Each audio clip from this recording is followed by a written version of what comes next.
untuk mendorong pemerintah segera mentransisikan sumber energi dari fosil menjadi energi terbarukan dengan prinsip-prinsip demokrasi dan desentralisasi. Aksi Ekologi dan Emansipasi Rakyat menggagas sebuah diskusi bertajuk Festival Demokrasi Energi pada Sabtu, 24 September 2022. Diskusi yang berkolaborasi dengan 350 Indonesia tersebut dilangsungkan di Halo Cafe Denpasar. Hadir wakil dari BMKG, Kepala Bagian Tata Usaha Balai Besar Meteorologi, Klimatologi, dan Geofisika Wilayah 3, Inyoman Gede Wirjaya, dan praktisi energi terbarukan, Igusti Ngurah Agung Putradiana alias Gong Kayon. Demokrasi energi atau yang dapat diistilahkan dengan desentralisasi energi merupakan suatu kejadian yang memungkinkan setiap orang untuk berpartisipasi memenuhi kebutuhan energinya masing-masing berdasarkan potensi setempat. Finance Campaigner 350 Indonesia Suryadi Darmoko mengatakan desentralisasi energi ini terkait dengan pembangkitan listrik yang sumber energinya berasal dari energi terbarukan, seperti surya, air, angin, dan lain-lain, sehingga pembangkitnya tidak terpusat. Festival Demokrasi Energi ini juga sebagai bentuk kampanye kita untuk mendorong pemerintah segera bertransisi, mentransisikan sumber energinya dari yang sekarang fosil ke terbarukan dengan prinsip-prinsip demokrasi, juga desentralisasi, gitu ya, desentralisasi dalam hal pembangkitan, gitu ya. Kenapa harus desentralisasi? Karena sistem yang terpusat, gitu ya, sistem kelistrikan yang terpusat seperti yang saya jelaskan tadi itu ketika terjadi kolaps itu akan kolaps semuanya. Jadi desentralisasi itu memungkinkan terjadinya pembangkitan energi berdasarkan pada potensi masing-masing wilayah. Jadi misalkan di Bali potensinya apa, Jawa Timur apa potensinya, dan pulau-pulau lainnya apa yang basisnya adalah energi terbarukan gitu.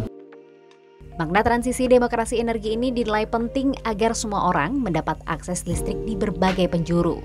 Energi yang cukup terjangkau seharusnya dapat diakses oleh semua orang, terutama oleh kelompok yang rentan seperti masyarakat lokal dan adat, masyarakat miskin, dan kelompok terpinggirkan lainnya. Pius Ginting, Koordinator Aksi Ekologi dan Emansipasi Rakyat, mengungkapkan ironisnya, hal ini masih terjadi di beberapa pelosok seperti di daerah Kalimantan Timur. Soal tersosialisasinya perpindahan energi berbahan fosil, Pius Ginting menyebut akan diprioritaskan ke daerah perkotaan terlebih dahulu, mengingat jumlah kendaraan di daerah perkotaan lebih padat dibandingkan dengan daerah pedesaan. Kita penting melakukan demokrasi energi, ada prinsip-prinsip semua mendapatkan akses, jadi bukan hanya segelintir elit yang mendapatkan akses, tapi masih ada warga di sekitar, bahkan di sekitar tambang nikel, tambang batu bara, yang dimana itu menyuplai sumber bahan bakar untuk listrik kita, masih belum mendapatkan listrik kan. Jadi mereka ini juga diberikan akses energi ini untuk semua, tidak ada ketinggalan. Sementara itu, terkait dengan akan diselenggarakannya KTT G20 di Nusa Dua Bali, Suryadi Darmoko berharap event bulan November tersebut akan membahas transisi energi berkelanjutan serta urgensi penanganan krisis iklim yang benar-benar memberi manfaat bagi Indonesia. Pesan penting juga sebenarnya adalah saya ingin menyampaikan kritik terhadap pertemuan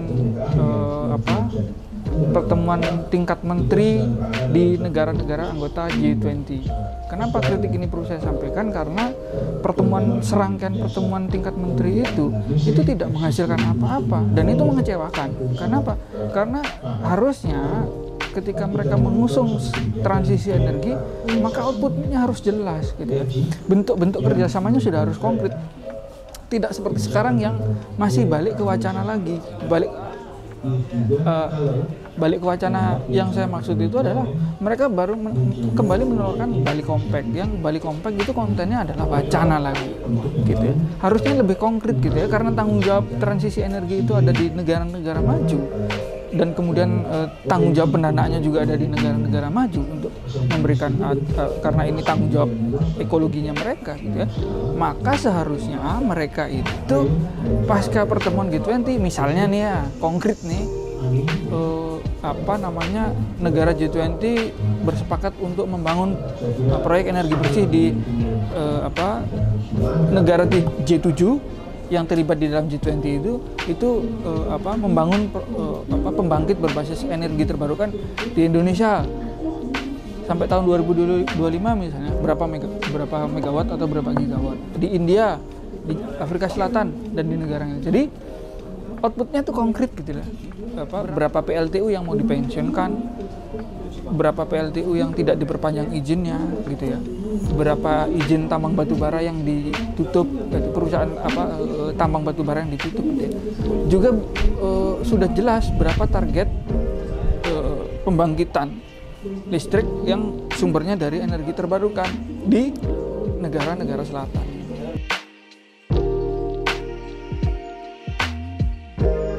Tidak hanya gelaran diskusi, pada Festival Demokrasi Energi ini juga dilakukan pemutaran film dokumenter berjudul Mencari Demokrasi Energi, serta pameran foto dan infografis. Festival Demokrasi ini juga berkolaborasi dengan Disprint Kultur untuk menghadirkan seni cukil. Yuk subscribe akun YouTube resmi Nusa Bali. Jangan lupa like, tinggalkan komentar, share link, dan aktifkan tanda loncengnya. Dapatkan informasi terkini seputar Pulau Dewata hanya di Nusa Bali TV.